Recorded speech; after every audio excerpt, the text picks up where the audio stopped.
My sister went into a coma. And I stole her fiancé, her life, and her future.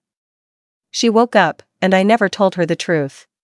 My name is Rachel Thompson, and this is the first time I've ever said this out loud. I didn't just envy my sister, I replaced her, and no one knows the truth. Tea started on a rainy night in Chicago. My phone rang at 2:14 a.m. It was my mother, screaming, "Rachel! Come to the hospital. It's Emma." Emma was my older sister. The perfect one, beautiful. Smart. The golden child. She had been in a car accident. When I arrived, I saw her lying there, pale, machines beeping, doctors running around. They said she might never wake up, and in that moment, I felt something I never expected, relief. Emma had always been the favorite.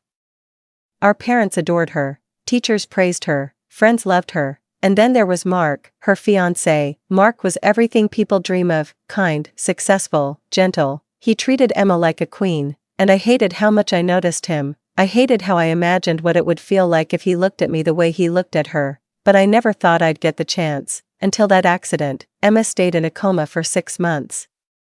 During that time, I moved into her apartment to help Mark with her things. That's what everyone thought, but something else happened. Mark was broken. He cried in front of me, he leaned on me, we talked every night about Emma, about memories, about dreams. And slowly, he started looking at me differently. One night, he said, "You remind me of her. But you're different. You listen." I should have stopped him, I didn't. The first time he kissed me, I froze. I knew it was wrong, I knew it was betrayal, but I kissed him back, and I told myself something evil: Emma might never wake up. Someone deserves happiness. That someone was me. We kept it secret. I started dressing like her, talking like her, living her life. I even moved into her bedroom.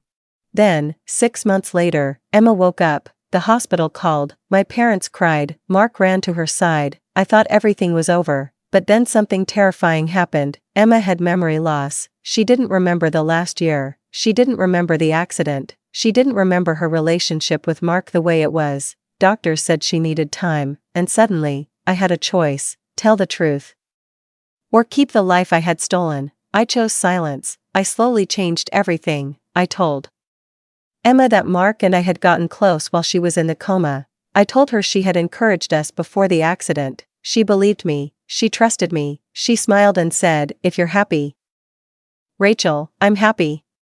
That sentence destroyed me, but I kept going. Mark and I officially started dating. Our parents supported us. Emma stayed quiet. She watched from the side as I took everything that was once hers. But guilt doesn't stay buried forever. Emma started noticing small things: photos of her and Mark that felt too intimate, messages she didn't remember sending, stories that didn't match. One day she asked me, "Do you ever feel like I'm living someone else's life?" I laughed it off, but inside, I was terrified. Here is the part that keeps me awake at night. Emma recently told me she remembers something. She remembers Mark saying he loved her, before the accident.